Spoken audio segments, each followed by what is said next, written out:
YouTube, Monk and Joker, Infinity Grooves. We back to play another one. Still doing the Glam Week. Today we're gonna do Motley Crue on with the show.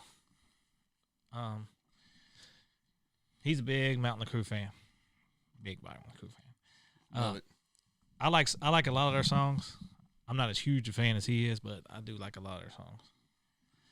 But today we're just gonna do on with the show. So let's get started with that one.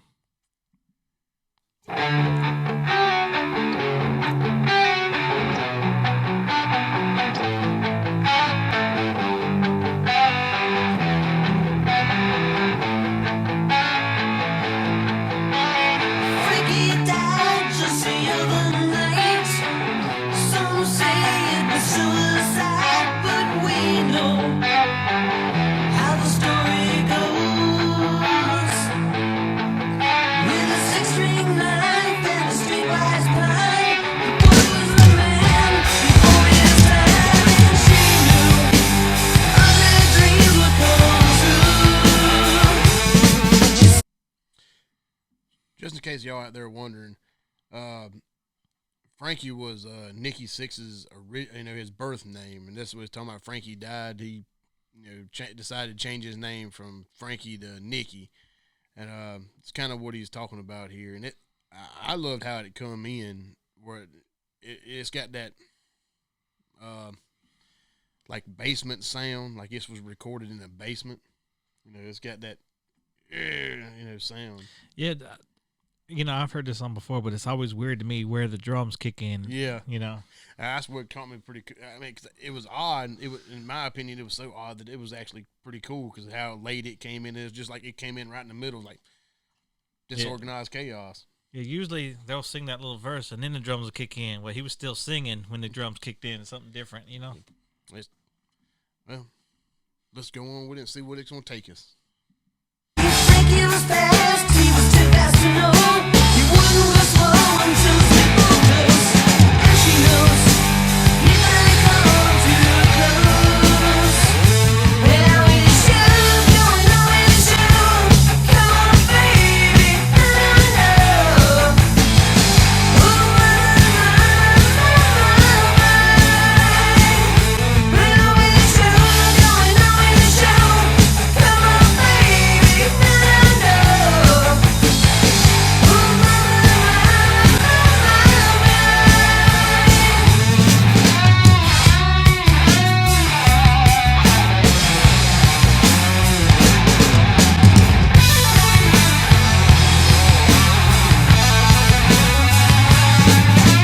He was bad, he was never good. But one thing that he understood, and she knew all those lies would come true. The time is come and he paid his dues. Susie finally got the news. She always knew this day would come soon. You can see where how they got so popular so quick because they were a little bit heavier than most glam bands, and that probably caught a lot of people's attention. And they, to be honest, they done stuff their way. I mean, it's just the producers or something said, "Hey, let's do it this way." They said pretty much, heck no, we ain't doing it your way. We're gonna do it our way. And to me, Vince Neil's voice is more punchier, I guess you would say, or more.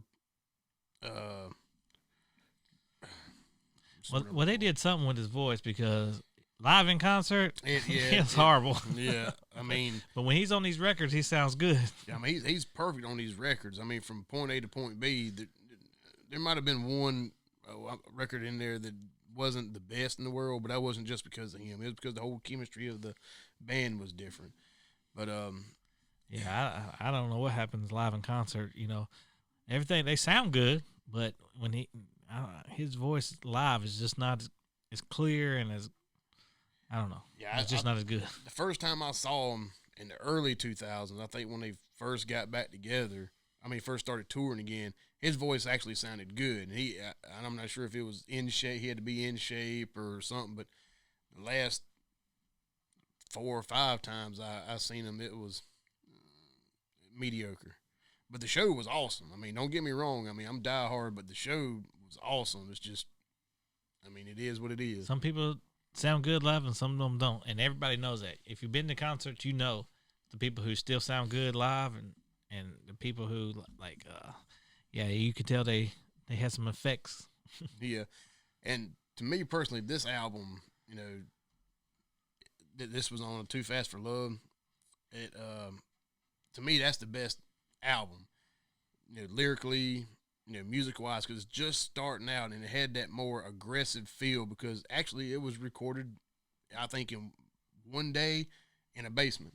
So that's why you get that extra like echo or whatever. But his voice sounds better on this album than I think on Dr. Feelgood album.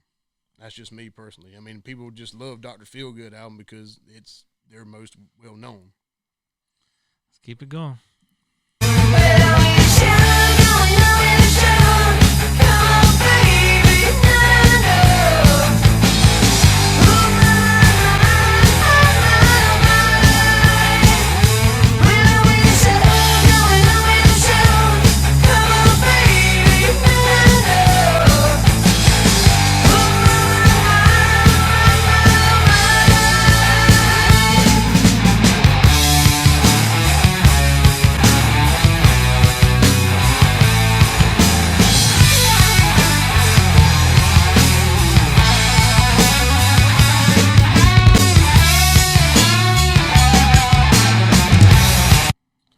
Y'all can probably hear right there.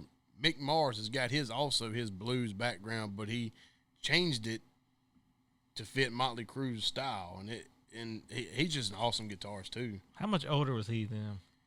A lot older. I think I want to say somewhere around 15 to 20 years older than him, maybe. You know, I mean, if you go look Mick Mars up, he's on a lot. You know, he's wrote a lot of music and played on a lot of albums with other artists. The one that comes off right at the top of my head was Pop Evil, Boss's Daughter. He wrote some and played on that song with him. As a matter of fact, if you watch the music video, he's in that music video. I ain't heard that one. You ready? Let's go.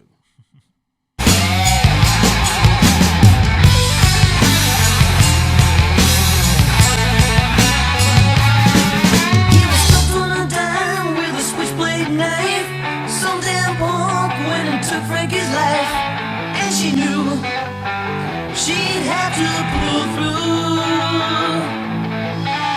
Broken down with his broken dreams, with a wicked night, she said, listen to me, you must go away for the show.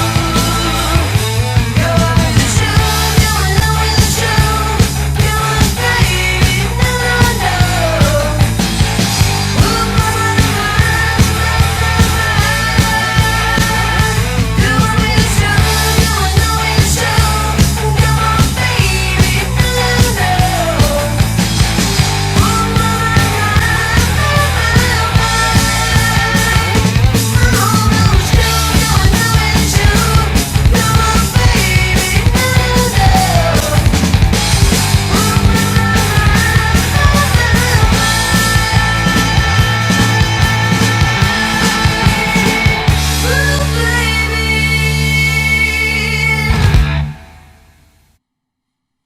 And that's the show.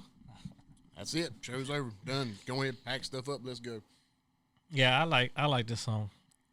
And I like the flow of the song. Like I said, I like the way that Tommy Lee would come in, to bring the drums in every time.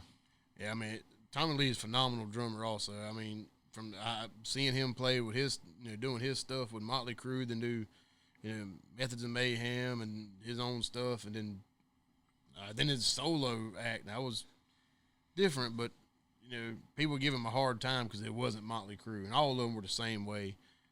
I mean, if they didn't do Motley Crue stuff, they just kind of shunned them or downed them or whatever. Yeah, but everybody does. Everybody does size projects now. They didn't want to do it back then, though. Yeah, yeah. I mean, Vince Neil went and did his solo stuff. Nicky Six did his multi. I think he had one band called 1958. Then Another one called Brides of Destruction. Then now he's got 6 a.m. I mean, Well, we don't. I mean, we don't have to explain Motley Crue. Most people out there know Motley Crue. They know everything that they've done. You know, they're that popular. yeah, rude, crude, and outrageous. Yep. So if you don't know it, Yeah. this is your first time hearing this song, go check more out by them. And what they got? I can't even guess how many albums they got. I'd say somewhere around 10 or 11, give or take. I might be wrong. Don't hold that to me. I'm sitting there trying to count them in my head. Yeah, so just go check them out if you want to. That was Motley Crue. We're Infinity Grooves. Subscribe, like, and comment. Come join us on this journey. Peace.